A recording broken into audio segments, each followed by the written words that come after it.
Bismillah. Assalamualaikum warahmatullahi wabarakatuh. Alhamdulillahi rabbil alamin, alladzi arsala rasulahu bil huda wa dinil haqq liyudhhirahu 'alad dini kullihi walau karihal musyrikun. Wa asyhadu an la ilaha illallah wahdahu la syarika lah. Wa asyhadu anna Muhammadan abduhu wa rasuluh alladzi la nabiyya wa la rasulahu ba'dah. Yaqulullahu azza wa jalla fi kitabihil karim Ya ayyuhalladzina amanu ittaqullaha haqqa tuqatih wa la tamutunna illa wa antum muslimun. Ya ayuhan nasu taqu rabbakumul ladzi khalaqakum min nafsin wahidah wa khalaqa minha zawjaha wa batha minhuma rijalan katsiran wa nisaa'a wattaqullaha alladzi tasaaluna bihi wal arham innallaha kana 'alaikum raqiba. Ya ayyuhalladzina amanu taqullaha wa qulu qawlan sadida yuslih lakum a'malakum wa yaghfir lakum dhunubakum wa may yuti'illaha wa rasulahu faqad faza fawzan 'azima. Fa inna asdaqal hadithi kitabullah wa khairal huda huda Muhammadin sallallahu alaihi wasallam wa syarral umuri muhdatsatuha fa inna kulla muhdatsatin fid dini bid'atun wa kullu bid'atin dhalalah wa kullu dhalalatin finnar. A'adhanallahu minan nar. Allahumma salli wa sallim wa barik 'alal mustafa nabiyyina wa rasulina Muhammadin sallallahu alaihi wasallam. Para jemaah, bapak-bapak, ibu-ibu, hadirin, hadirat, ikhwani dan akhwati yang semoga Allah senantiasa merahmati kita semua dan senantiasa memuliakan kita dengan nikmat iman dan Islam dan nikmat istiqamah dalam ketakwaan sampai ajal menjemput kita masing-masing. Karena sungguh orang-orang yang dimuliakan di hari kiamat dengan anugerah surga dan anugerah perjumpaan dengan Rabb-Nya, mereka yang di dunia sabar dalam keimanan, sabar dalam ketakwaan, apapun kondisinya, di bulan apapun. Sebagaimana janji Allah yang kita mungkin sering dengar ayatnya dalam surah Yunus ayat 26. Allah berfirman, lilladzina ahsanu al-husna wa ziyadah. Lilladzina ahsanu al-husna wa ziyadah. Bagi orang-orang yang mereka berbuat ihsan, yaitu mereka-mereka yang di dunia sibuk dengan iman dan amal saleh. Kesibukannya orang beriman di dunia ada pada menjaga iman, menjaga amal salehnya dari setiap waktu. Allah menjanjikan husna. Husna dimaknai surga Allah Subhanahu wa taala. Karena husna maknanya min ghayatil hasan, keindahan yang paling tinggi. Karena surga adalah tempat kenikmatan, tempat indah. Orang yang memasukinya tidak akan pernah keluar dari surga Allah Subhanahu wa taala. Berbeda dengan surga-surga buatan manusia di muka bumi ini. Dia akan keluar. Bahkan Nabi mengatakan tempat terbaik saja manusia mau keluar darinya. Sebagaimana sabda Nabi kita Muhammad SAW, khairul buq'ati fil ardi masajiduha. Sebaik-baik tempat di muka bumi apa? Masjid-masjid Allah. Itu pun masih banyak orang keluar dari masjid, bahkan tidak pernah kembali. Karena orang beriman, kesibukan dunia ada pada ihsannya, ada pada amal salehnya. Yang amal salehnya ia jaga dengan keikhlasannya, karena ihsan adalah orang yang menjaga keikhlasannya kepada Allah. Sebagaimana ketika Nabi ditanya oleh Jibril, mal ihsan, apa itu ihsan? Nabi menjawab, an ta'budallaha ka'annaka tarah, fa in lam takun tarah fa innahu yarak. Ihsan itu ketika engkau beribadah kepada Allah, kau mengkondisikan seolah-olah engkau bisa melihat Allah. Lihat, ketika engkau beribadah kepada Allah, kondisikan bahwa kau melihat Allah. Jika ini sulit bagimu, yang kedua kata Nabi, fa in lam takun tarah, jika sulit bagimu untuk menghadirkan bahwa engkau melihat Allah, maka yang kedua minimal, fa innahu yarak, ketahuilah Allah melihatmu setiap saat. Hatta fi dhulumatil lail, sampai di tengah malam. Ibadah di tengah malam, di gelap gulita, tidak ada lampu, Allah melihat. Tidak ada yang tersembunyi bagi Allah Subhanahu wa taala. Innahu alimun bidzati sudur. Allah tahu apa yang ada pada hati manusia, dari keikhlasan, dari riya, dari sum'ah, ujub, Allah tahu semuanya. Innahu alimun bidzati sudur. Karena orang yang ihsan, orang yang menjaga keikhlasan dalam beribadah kapanpun, dimanapun, karena hanya tujuannya karena Allah Subhanahu wa Ta'ala. Allah menjanjikan husna, surga, tempat keindahan. Dan waziyada, tambahan nikmat, kata Allah. Dan Nabi kita menjelaskan maksud tambahan nikmat adalah perjumpaan dengan Allah. Bahwa orang-orang mukmin akan dijanjikan berjumpa dengan Rabb-nya. Makanya kerinduan terbesar orang beriman itu ketika dia berjumpa Rabb-nya. Kerinduan terbesar seorang mukmin bagaimana kelak dia berjumpa Allah Subhanahu wa Ta'ala, melihat Allah, bertemu Allah Subhanahu wa Ta'ala. Kalaulah kita di dunia merasa rindu ketika tidak bertemu kekasih, barang sehari, barang sepekan, ketahuilah seorang mukmin kecintaan, kerinduan kepada Rabb-nya harus lebih dari itu.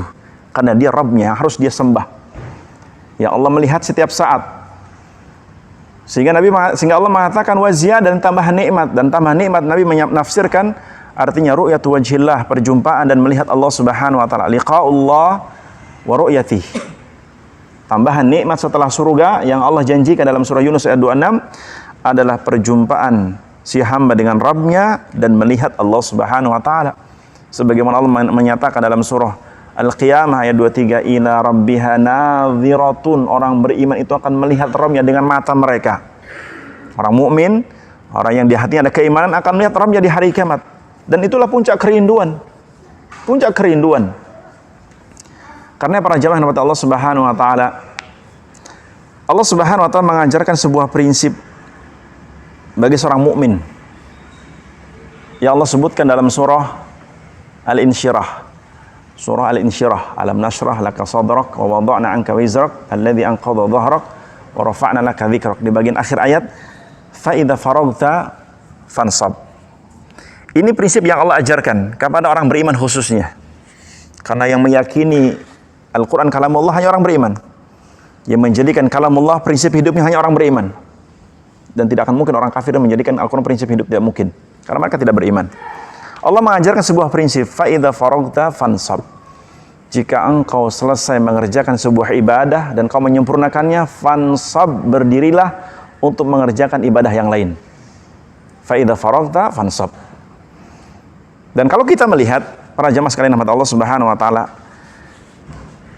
sebagaimana kita sering mendengar ayatnya, wa ma khalaqtul jinna wal insa illa liya'budun. Tidaklah Allah menciptakan kita hidup di dunia kecuali untuk apa? Beribadah. Jin manusia sama, beribadah kepada Allah Subhanahu wa Ta'ala.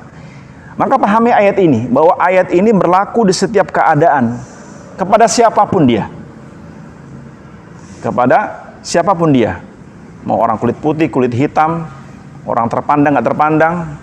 Selama dia jenis jin, jenis manusia, berlaku padanya syariat ibadah. Wa ma khalaqtul jinna wal insa illa liya'budun. Jika seorang hamba memahami konsep ini, berarti lini-lini kehidupannya untuk ini. Istilah bahasanya apa? Aktivitas dunia kita itu hanya sambilan. Aktivitas dunia kita itu hanya sambilan. Yang inti itu ibadah. Aktivitas dunia kita, bekerja, mencari nafkah, jualan, ini itu dan sebagainya, ini sambilan ya. Yang inti itu apa? Ibadah. Istilahnya apa? Nunggu waktu sholat. Selesai mengerjakan sholat maghrib, nunggu apa? Isya. Dan kita sedang menunggu sholat isya. Sahih? Ya, kita sedang menunggu sholat isya, sebentar-sebentar. Bahkan ada sebuah hadis yang diriwayatkan Imam Ahmad dan yang lainnya juga dalam riwayat Imam Muslim, tentang kisah sebagian para sahabat dan kebiasaan para sahabat, daidanus sahabah, kebiasaan para sahabat. Sebagaimana riwayat yang disebutkan oleh Imam Abu Dawud dan juga Imam At-Tirmidzi dan juga lainnya, termasuk Imam Muslim meriwayatkan dari sahabat Abu Musa Al-Asy'ari radhiyallahu an. Dari sahabat Abu Musa Al-Asy'ari radhiyallahu an. Kata sahabat Abu Musa, "Shalainal maghriba ma'a Rasulullah SAW dzata yaumin." Kata beliau, kami pernah mengerjakan sholat maghrib bersama Nabi seperti biasa. Tapi di suatu hari, di suatu saat, kami, maksudnya Abu Musa dengan sahabat yang lain, sepakat untuk duduk di masjid habis sholat maghrib, nggak pulang. Sepakat untuk duduk di masjid. Ya. Dan alhamdulillah kita merasakan tempo dulu ya, nggak ada lampu, walaupun masih dikasih lampu segini. Tempo dulu seperti ini gelap. Ya. Kata sahabat Abu Musa, "Sholaina al-maghriba ma'a Rasulillah SAW." Kami pernah sholat maghrib bersama Nabi SAW di suatu hari. Fattafaqna an nantadhira salat al-isya. Kami sepakat untuk menunggu sholat isya, artinya tidak pulang ke rumah, nunggu di masjid. Ya. Maka kata sahabat Abu Musa, "Fajalasna khalfal masjid." Kami pun duduk di belakang masjid. Karena kebetulan masjid di zaman Nabi itu atapnya bagian atap itu hanya bagian tengah ke depan, belakang tidak ada atapnya. Atau dalam riwayat disebutkan mereka di emperan masjid. Ketika kami duduk dan kami berbincang-bincang nunggu sholat isya, fa kharaja alaina Rasulullah SAW. Ternyata tidak berapa lama Nabi menemui kami. Ya mungkin Nabi mendengar suara orang ngobrol. Akhirnya apa? Fa kharaja alaina Rasulullah SAW. Rasulullah keluar menemui kami. Faqala lana, dan beliau bertanya kepada kami, "Maziltum hahuna?" Maziltum hahuna, kalian masih di sini? Maksudnya tidak pulang ke rumah. Artinya habis sholat maghrib nggak pulang ke rumah. Maziltum hahuna, masih di sini? Qulna, maka kami menjawab, "Na'am ya Rasulullah, jalasna nantadhiras salah." Wahai Rasulullah, betul. Kami sepakat duduk di sini nunggu sholat isya, hatta nusolli ma'akal isya, agar kami sholat isya bersama engkau, tidak terlambat. Maka Nabi pun memuji mereka dengan mengatakan, "Ahsantum au asabtum." Ahsantum au asabtum. Bagus. Ahsantum, bagus kalian. Artinya apa? Keputusan kalian nunggu di masjid untuk sholat isya itu keputusan yang baik. Karena memang jeda antara maghrib isya itu apa? Sangat singkat. Ya kan? Sangat singkat. Kita kadang selesai sholat, untuk sholat isya tinggal setengah jam lebih dikit. Ya. Sehingga kata sahabat, kata Nabi SAW memuji mereka, "Ahsantum aw asabtum." Bagus kalau kalian, kalau begitu. Maka kata sahabat Abu Musa, "Fajalasa ma'ana." Nabi pun duduk bersama kami akhirnya, nimbrung, duduk. Dan di antara ada para sahabat, kalau Nabi duduk bersama mereka, maka mereka akan terdiam. Sampai Nabi yang memulai bicara, atau mereka, ada yang bertanya kepada Nabi SAW. Fajalasna ma'ana. Nabi pun duduk bersama kami. Kata sahabat Abu Musa, faja'ala rafa ra'sahu ila sama. Faja'ala rafa ra'sahu ila sama. Ketika Nabi duduk, maka tidak berapa lama Nabi pun mulai menengadahkan wajahnya ke atas. Dan kebetulan tadi saya katakan, sebagaimana di dalam riwayat, bahwa Masjid Nabawi di zaman Nabi itu atapnya hanya bagian tengah-tengah ke depan. Di bagian belakang kadang tidak ada. Faja'ala rafa ra'sahu ila sama. Maka Nabi pun menengadahkan wajahnya ke langit, ke atas. Berarti lihat bintang-bintang di atas. Nah, ini masih tertutup. Dan Abu Musa bersaksi, wa kana Nabi sallallahu alaihi wasallam aktsaru ma yarfa'u ra'sahu ila sama. Nabi kita itu adalah orang yang sering menengadahkan wajahnya ke langit. Kata sahabat Abu Musa, Nabi kita adalah orang yang sering menengadahkan wajahnya ke langit. Lihat kebesaran Allah Subhanahu wa taala ke langit.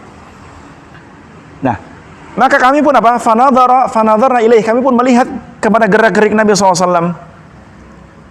Apa yang hendak Nabi ucapkan. Karena tidak mungkin Nabi kalau duduk bersama para sahabat pasti ada sepatah dua patah kata nasihat. Dan itu yang diinginkan para sahabat. Dan itu yang diinginkan para sahabat. Atau mungkin kalau Nabi diam, ada sahabat yang bertanya. Akhirnya Nabi menjawab dan mendapat faedah. Maka ketika Nabi menengadahkan wajahnya ke langit, para sahabat melihat gerak-gerik Nabi. Dan kata sahabat Abu Musa tadi, beliau, Nabi kita adalah orang yang sering menengadahkan wajahnya ke langit, melihat kebesaran Allah. Setelah itu, ketika Nabi melihat ke langit dan ada bintang-bintang di atas langit, karena ini tertutup ya, nggak kelihatan. Ketika melihat bintang-bintang di atas langit, maka Nabi pun sallallahu alaihi wasallam melihat bintang-bintang itu. Dan beliau sallallahu alaihi wasallam mengatakan, "An-nujumu amanatun li ahli sama." An-nujumu amanatun li ahli sama. Bintang-bintang itu adalah penjaga bagi penduduk langit. Bintang-bintang itu, maksudnya bintang-bintang di langit, penjaga bagi penduduk langit. Idza ata ahlas sama'i ma yu'adun, atau idza dhahabatis sama, idza dhahabatis sama, jika bintang-bintang itu telah tiada, atau idza dhahabatin nujum ata ahlas sama'i ma yu'adun, jika bintang-bintang itu telah tiada, akan datang apa yang Allah janjikan kepada penduduk langit. Jika bintang-bintang yang kita lihat di atas sudah tiada, akan datang apa yang Allah janjikan kepada penduduk langit. Siapa penduduk langit itu? Para malaikat atau nabi yang diangkat seperti Nabi Isa alaihissalam dan yang ini, terutama para malaikat. Jika bintang-bintang itu tiada, akan datang apa yang Allah janjikan kepada mereka. Dan para ulama menafsirkan tentang hadis ini. Para ulama menjelaskan bahwasanya yang dimaksud ketika bintang-bintang itu telah tiada, sebagaimana yang Allah firmankan dalam surah At-Takwir, wa idzan nujumu kadarat. Wa idzan nujumu kadarat. Ketika bintang-bintang berjatuhan. Kapan itu? Hari kiamat. Wa idzan nujumu kadarat. Wa idzas sama'u idzas syamsu kuwirat, wa idzas sama'un fatarat. Karena kelak ketika datang hari kiamat, langit akan digulung, matahari akan digulung, bintang-bintang akan berjatuhan. Kata Nabi, jika bintang-bintang itu telah tiada, akan datang yang Allah janjikan kepada penduduk langit. Maksudnya kehancuran, kebinasaan. Kemudian Nabi mengatakan lanjutannya, wa ana amanatun li ashabi. Wa ana amanatun li ashabi, dan diriku, maksud diri Nabi adalah penjaga bagi para sahabatku. Apa maksud Nabi menjaga para sahabat? Penjaga bagi sahabat artinya selama Nabi hidup, Nabi tidak akan membiarkan para sahabatnya bertikai. Selama Nabi hidup, Nabi tidak akan membiarkan para sahabatnya salah dalam memahami ayat. Akan Nabi ingatkan ketika mereka keliru. Akan Nabi kuatkan ketika pemahamannya benar. Karena maksud dari penjagaan yang hakiki adalah penjaga dari kesesatan. Penjaga dari apa? Ketergelinciran. Dan Nabi SAW menjaga para sahabatnya dari apa? Kerusakan akidah, kerusakan ibadah, kerusakan cara beragama. Apalagi sahabat Nabi adalah orang-orang yang Allah memuji hati-hati mereka. Seperti Allah katakan dalam surah An-Nur ayat 51, "Innama kana qaulal mu'minin idza du'u ila Allahi wa rasulihi liyahkuma bainahum ay yaqulu sami'na wa ata'na wa ulaika humul muflihun." Allah memuji para sahabat. Apa yang Allah puji? Hati mereka. Allah tidak memuji fisik para sahabat. Allah tidak memuji rupa fisik para sahabat. Mereka jenggotan, enggak. Atau mereka orang Arab, tidak. Yang Allah puji dari para sahabat apa ya? Iman yang ada pada hati mereka. Yang para ulama menyebutkan bahwa intisari dari surah An-Nur ayat 51 yaitu kesucian hati para sahabat, memiliki hati yang istislam, hati yang tunduk patuh, hati yang condong kepada ketaatan, hati yang mereka senantiasa menjaga ketaatan kapanpun dimanapun. Karena memang pada hakikatnya kalau kita mau merenung ya, bahkan hanian, berbahagia bagi orang yang sering merenung, tapi merenung kebesaran Allah ya, bukan merenung yang tidak manfaat. Karena banyak orang merenung tapi nggak manfaat. Merenunglah yang bermanfaat, terutama merenung yang mendatangkan apa? Kekuatan iman, merenung penciptaan Allah, ya, merenung akan kebesaran Allah, bertambah imannya kepada Allah, bertambah kekuatan ibadah. Itu yang diinginkan, sebagaimana perbuatan Nabi kita Muhammad SAW. Nah, Allah memuji para sahabat karena kebaikan mereka. Sehingga dengan sebab itulah Allah pun menjadikan Nabi Muhammad menjaga para sahabat dari ketergelinciran dan sebagainya. Dan Nabi pun mengatakan, "Idza dhahabtu ana ata ashabi ma yu'adun." Jika aku telah tiada, akan datang yang Allah janjikan kepada para sahabatku apa? Pertikaian. Maka terjadi dalam sepanjang sejarah para sahabat, kehidupan para sahabat setelah Nabi meninggal, para sahabat goncang. Coba antum baca sirah Nabawi ketika Nabi meninggal dunia, para sahabat itu goncang imannya. Ibaratkan orang atau istilahnya apa, anak ayam kehilangan induknya. Goncang para sahabat. Kenapa? Karena Masya Allah, keberadaan Nabi di tengah-tengah para sahabat itu menguatkan iman. Keberadaan Nabi di hadapan para sahabat itu menguatkan iman. Sebagaimana keberadaan orang alim dalam sebuah masyarakat itu menguatkan iman. Sebagaimana ketika Allah mewafatkan orang berilmu, musibah bagi masyarakat. Dan kalau kita membahas tentang tanda-tanda hari kiamat, di antara tanda hari kiamat itu apa? Dicabutnya ilmu. Di antara tanda-tanda hari kiamat dicabutnya ilmu. Dan maksud dicabutnya ilmu itu apa? Orang yang berilmu wafat. Kenapa? Karena orang berilmu ketika mati ilmunya dibawa tidak? Orang berilmu mati, ilmunya dibawa nggak menghadap Allah? Dibawa. Ustaz, tapi kan sebagian orang berilmu ketika meninggal punya karangan kitab. Iya betul. Tapi tidak akan sama dengan ilmu yang ada pada dirinya. Karena ilmu yang ada pada kita itu fasid. Tidak seperti apa? Orang yang berilmu. Atau sebagaimana sabda Nabi kita Muhammad SAW bahwa keberadaan orang yang berilmu adalah penjaga bagi umat. Sebagaimana kelanjut dari hadis tadi kata Nabi, bahwa diriku penjaga bagi para sahabatku. Jika aku telah tiada, datang kepada para sahabatku apa yang Allah janjikan apa? Kegoncangan iman, pertikaian, sampai pada taraf mereka berperang. Peperangan antara Muawiyah dengan Ali bin Abi Thalib. Lihat, para sahabat. Meskipun itu tidak menjadikan kita mencemooh sahabat, tidak. Kenapa? Tilka ummatun qad khalat. Para sahabat ada umat yang telah berlalu, yang mereka telah mendapatkan apa? Pahala amalan dari apa yang mereka perbuat, termasuk mendapatkan apa dosa yang telah mereka perbuat. Dan kita tidak akan ditanya tentang perbuatan para sahabat. Yang akan ditanya pada kita, kenapa kita tidak mengikuti para sahabat dalam kebaikan? Sebagaimana Allah puji tentang para sahabat. Kebaikan dalam hati mereka, kebaikan hati mereka dalam beragama. Sehingga Allah mengatakan tentang mereka di surah An-Nur tadi ayat 51, "Idza du'u ila Allahi wa rasulih", jika para sahabat diseru kepada Allah dan Rasulnya, liyahkuma bainahum, agar Nabi menjadi hakim di antara mereka, prinsip mereka apa? Ayyaqulu sami'na wa ata'na, kami mendengar dan kami mentaati. Sehingga Allah memuji mereka, wa ulaika humul muflihun, mereka lah orang-orang yang beruntung. Tapi seringkali orang kalau tidak memahami masalah seperti ini, pasti mengukur keberuntungan itu duniawi. Mengukur kesuksesan dunia, bulan sukses, bulan beruntung. Enggak? Iya. Bahkan saya masih ingat betul ketika dulu kematian Pak Habibie, Pak B.J. Habibie. Pas mau maghrib, saya mau ke sini apa ke sana? Saya mampir di sebuah toko beli pulsa, mau maghrib. Berita TV tentang Pak Habibie. Wah, disebutin anak-anaknya. Orang yang nonton bejo nih anak Pak Habibie. Disebutkan apa? Karena kekayaan yang gini-gini. La haula wala quwwata illa billah. Dan memang kebanyakan manusia tertipu dengan duniawi. Sebagaimana ketika orang mengukur kesuksesan duniawi, mengukur keberuntungan duniawi, padahal hakikat keberuntungan bukan pada duniawi. Pada hati yang tunduk, patuh, hati yang beriman, hati yang taat, hati yang istiqamah dalam agama Allah. Apapun kondisi dunianya, mau kaya, mau miskin, selama hatinya tunduk, patuh kepada Allah, itulah keberuntungan, itulah orang yang beruntung. Apapun kondisi duniawinya, karena kondisi dunia berbeda-beda, ada yang kaya, ada yang miskin, ada yang kecukupan, ada yang berlebih, ada yang kekurangan. Ya apa tidak? Ya. Tapi ketika punya hati yang tunduk, patuh, istiqamah, itu keberuntungan, itu kebahagiaan.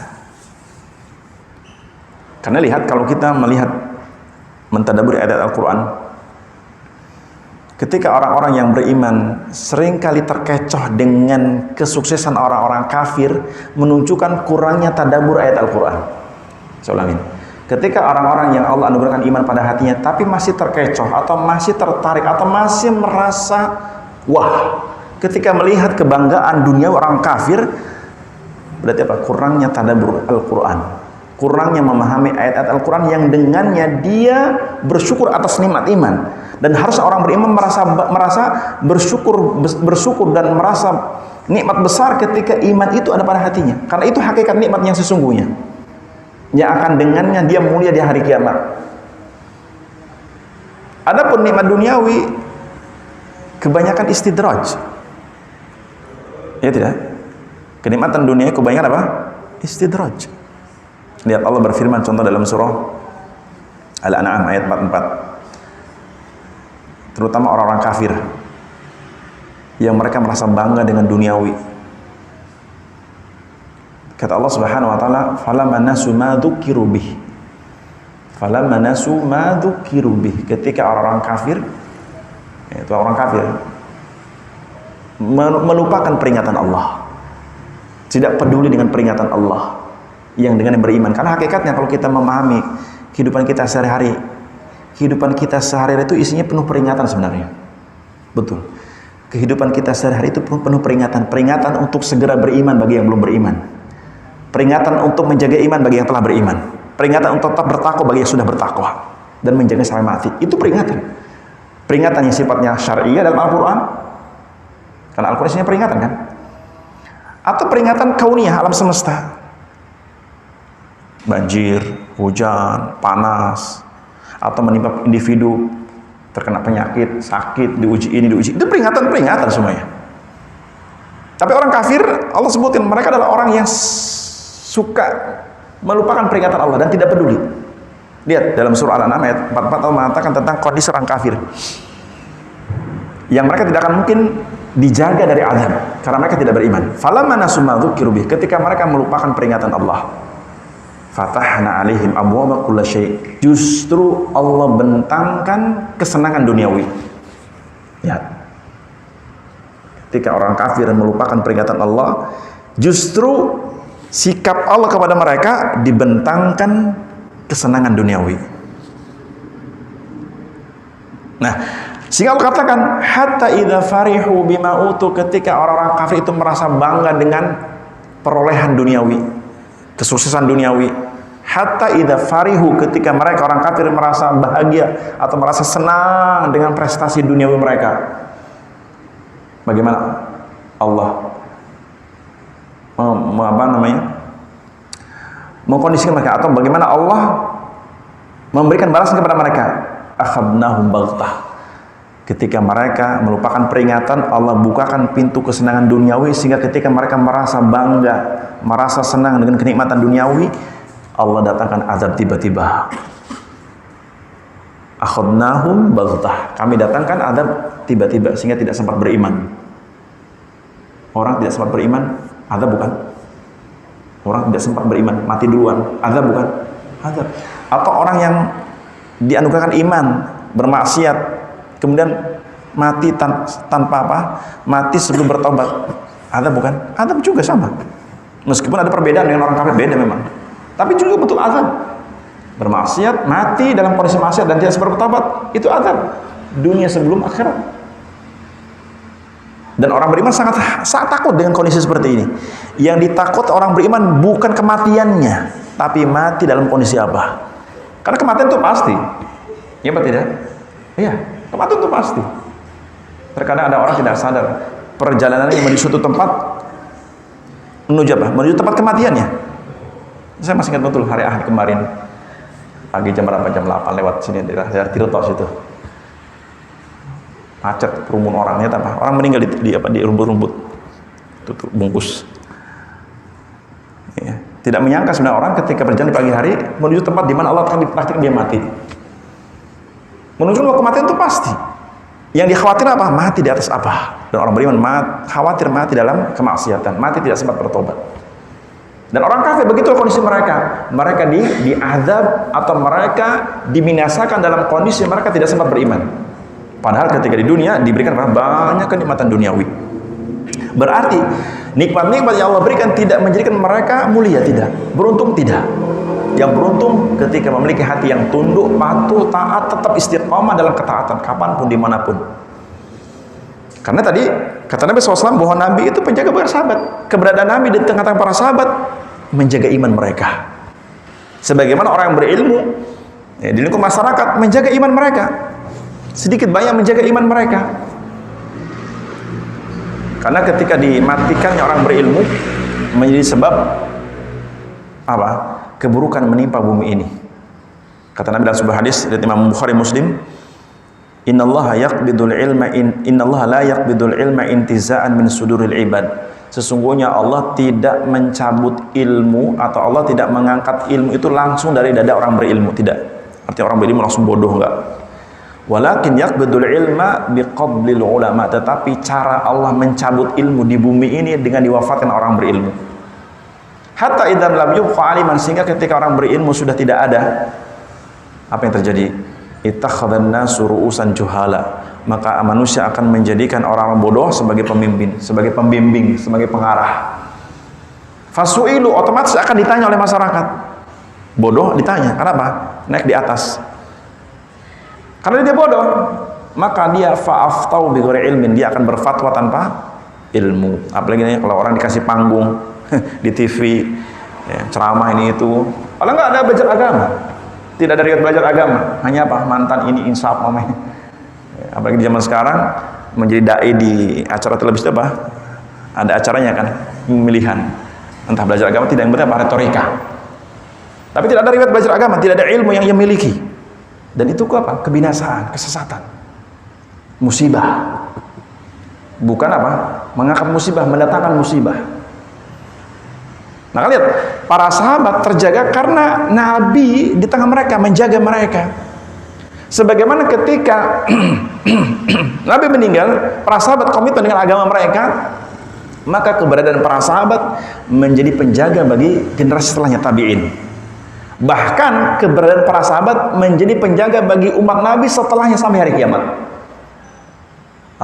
Keberadaan para sahabat atau sirah perjalanan hidup para sahabat dalam beragama menjadi tauladan bagi umat-umat yang pengen berhasil sebagaimana para sahabat. Contoh mereka, lihat ucapan Imam Malik dalam sebuah nasihatnya, lan yaslihu hadil umma illa ma aslaha awwaluha. Umat Islam itu tidak akan menjadi baik sampai mengikuti generasi pertama dalam memperbaiki diri, memperbaiki akidahnya, akhlaknya. Contoh para sahabat. Tidak sebagaimana orang yang sombong mengatakan haula nahnu rijal, haula rijal, kita laki-laki, para sahabat laki-laki, ngapain yang ikut para sahabat? Apa yang contoh para sahabat? Kita sama laki-laki. La haula wala quwata illa billah.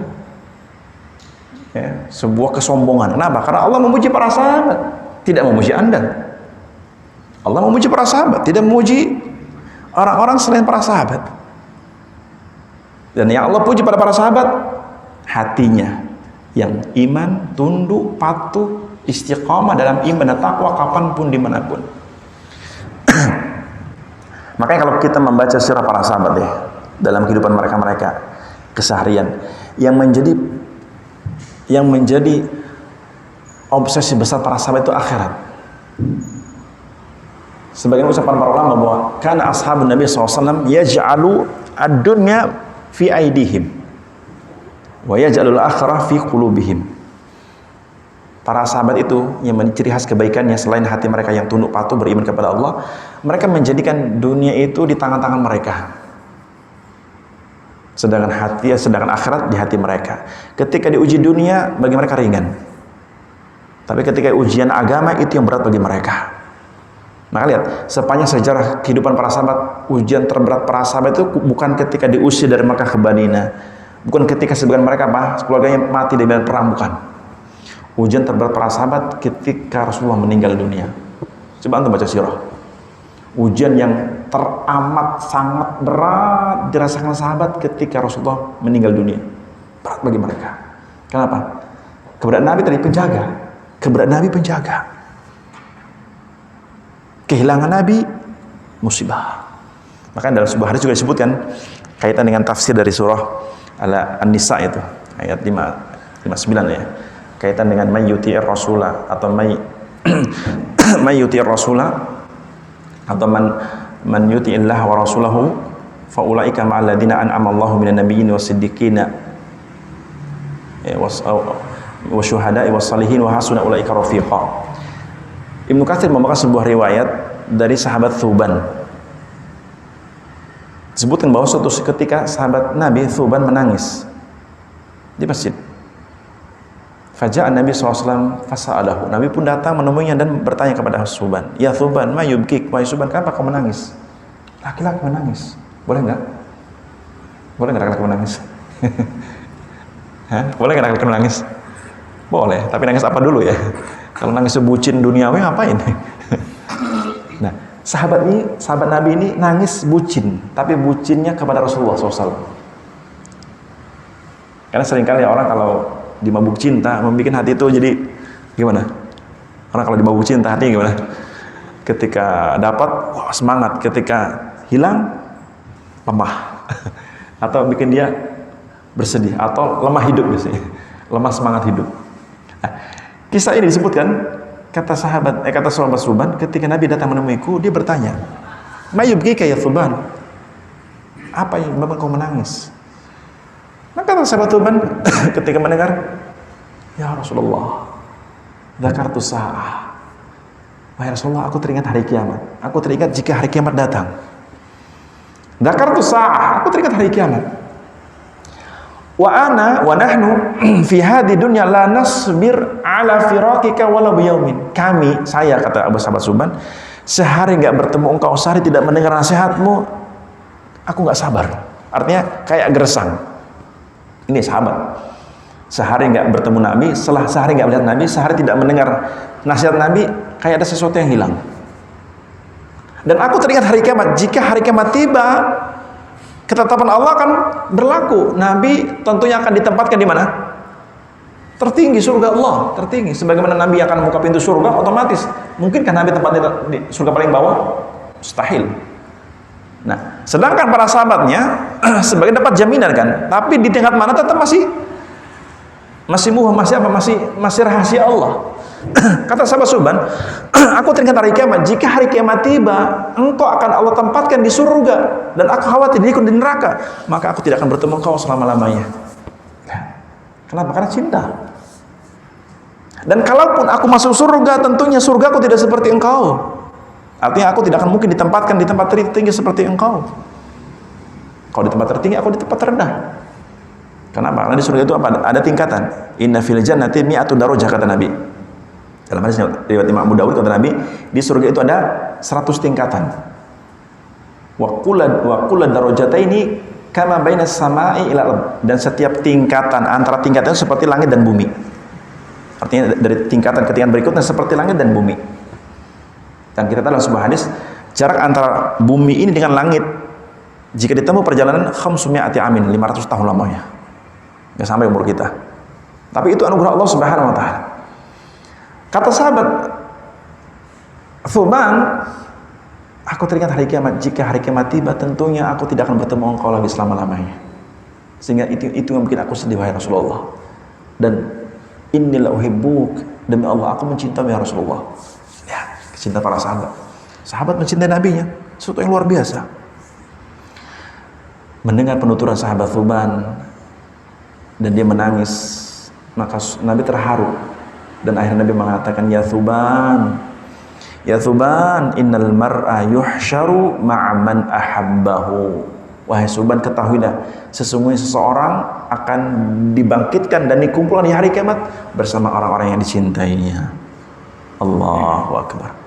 Karena saya pribadi berharap dengan sering taklim, menjadi sebab Allah mengumpulkan saya pribadi dengan Rasulullah, para sahabatnya. Sebagaimana ketika antum hadir atau rindu taman-taman surga, menjadi sebab Allah mengumpulkan kita semua bersama para sahabatnya Rasulullah SAW di surga Allah Subhanahu wa taala. Kenapa? Tempat terbaik. Majelis ilmu tempat terbaik. Tempat di mana orang diingatkan untuk ingat akhirat. Dikala keluar masjid sudah tidak ingat akhirat kebanyakan. Ketika di jalan-jalan sudah tidak ingat akhirat. Ketika di pasar-pasar sudah tidak ingat akhirat. Iya apa tidak? Iya. Maka tempat inilah yang di mana seorang mukmin mendapat tambahan power untuk bertahap dalam keimanan, bertambah kekuatan untuk istiqamah, kembali kepada ketaatan kepada Allah Subhanahu wa taala. Karena para mengatakan, sebab di antara seorang hamba diberikan kekuatan dalam ibadah, kondisi apapun, di bulan apapun. Kadang-kala seringkali kita itu semangat ketika banyak orang semangat, nggak semangat ketika orang tidak semangat. Itu kebanyakan orang kan? Ya, contoh ringan aja, kadang-kadang sebagian orang kadang-kadang ngaji semangat kalau yang hadir banyak. Nek sik teko siti, siti teko. Oh, mati lampu nih, hujan nih.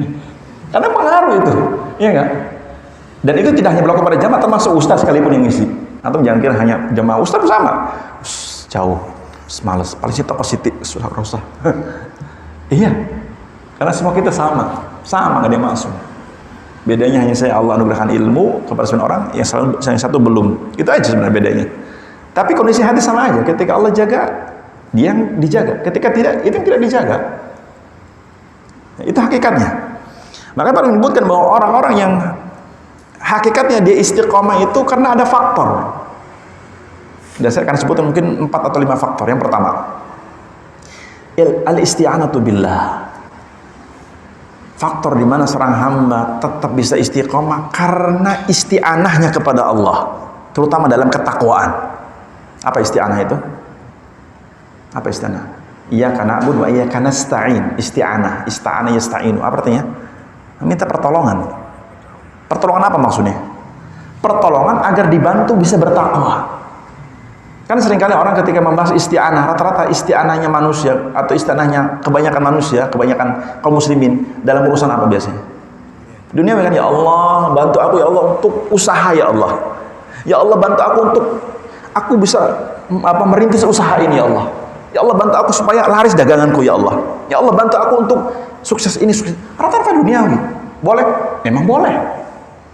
Dan itu ibadah. Tapi yang paling tinggi bukan itu. Yang paling tinggi itu apa? Isti'anah, minta pertolongan kepada Allah agar Allah membantunya untuk tetap bertakwa kapanpun. Itu penting. Sebelum yang lain. Isti'anah, minta pertolongan kepada Allah agar Allah membantunya tetap bertakwa kapanpun, bulan apapun. Ramadan atau Syawal, tetap dia minta kepada Allah. Makanya ada sebuah doa yang mungkin hafal insyaallah kita doanya. Wasiat Nabi kepada Mu'ad, ya Mu'ad iqra fi kulli duburi kulli salatin, ya fi kulli duburi kulli salatin, Allahumma a'inni ala dzikrika wa syukrika wa husni ibadatik. Wahai Mu'ad, baca di setiap penghujung salatmu sebelum salam. Maksudnya apa? Setelah tasyahud akhir, sebelum salam. Apa bacanya? Allahumma a'inni ala dzikrika wa syukrika wa husni ibadatik. Hafal insyaallah ya. Apa artinya? Allahumma ya Allah, a'inni, bantu aku ya Allah. Lihat, ya Allah bantu aku ya Allah. Minta kepada Allah bantuan, pertolongan. Untuk apa? Ala dzikrika, untuk senantiasa ingat kepadamu ya Allah. Karena kita itu sering lalai. Hati kita itu seringnya lalai. Ditambah jalan ke pengajian, ambil hal lagi kan. Ditambah kalau Jumatan ngantuk atau khatibnya nggak ngingatin akhirat. Ya sudah makin lalai hati itu, iya nggak? Iya. Iya Pak ya. Makanya lihat, satu-satunya kaum muslimin laki-laki dapat nasihat apa? Khutbah Jumat kan? Karena nggak semua kaum muslimin laki-laki mau ngaji. Satu-satunya dapat nasihat peringatan agama apa? Khutbah Jumat. Itu pun kalau dia tidak ngantuk. Kalau ngantuk ya sudah nggak dapat. Atau kalau nggak ngantuk ngobrol, ya kan? Atau kalaupun nggak ngobrol, khutibnya nggak berkualitas. Khutibnya apa? Naik ke mimbar, dia baru memahami, bukan memahamkan. Kan banyak orang khutib naik mimbar baru baca. Jadi ketika khotib dia baru baca, jadi sibuk. Sibuk apa? Sibuk dia memahami, bukan sibuk memahamkan. Kenapa? Karena nggak berilmu. Ya. Maka akhirnya apa? Akhirnya tidak ada kekuatan untuk minta kepada Allah pertolongan. Ya. Penting. Atau ada doa juga yang Nabi ajarkan seperti dalam riwayat Imam Abu Dawud apa? Allahumma rahmataka arju fala takilni ila nafsi tarfata ainin. Wa aslih li sya'ni kullahu la ilaha illa anta. Hafal enggak doanya? Ini juga penting, sama seperti doa tadi, minta pertolongan agar Allah membantu kita dalam ketakwaan. Ya, walaupun tidak hanya dalam urusan ketakwaan, tapi urusan duniawi ya, tapi dalam ketakwaan intinya. Allahumma rahmataka arju ya Allah. Ya Allah, aku berharap rahmat-Mu ya Allah. Ini doanya, artinya. Allahumma rahmataka arju ya Allah, aku berharap rahmat-Mu setiap saat. Fala takilni ila nafsi tarfat ain, ya Allah jangan kau biarkan aku mengurusi diriku sendirian. Ya Allah jangan sampai aku mengurusi diriku pribadi tanpa kau bantu ya Allah. Kemudian wa aslih li sya'ni kullahu. Ya Allah perbaiki seluruh urusanku termasuk ketakwaan. La ilaha illa anta, tidak ada sesembahan yang bersembah kecuali Engkau. Ini indah doanya. Coba praktekkan doa ini. Yang kedua terakhir, walaupun masih banyak tapi kecukupan, yang kedua terakhir, mujahadah. Bahwa untuk bisa istiqomah itu butuh sungguh-sungguh dalam ketakwaan. Ciri kesungguhan, ikhlas dalam ibadah. Dan pintu untuk bisa ikhlas, memahami ilmu agama, memahami setiap amalan. Sehingga dia apa? Diberikan kekuatan untuk bisa beribadah kepada Allah Subhanahu wa taala. Barakallahu fikum, subhanakallah bihamdik, asyhadu an la ilaha illa anta, astaghfiruka wa atubu ilaik. Assalamualaikum warahmatullahi wabarakatuh.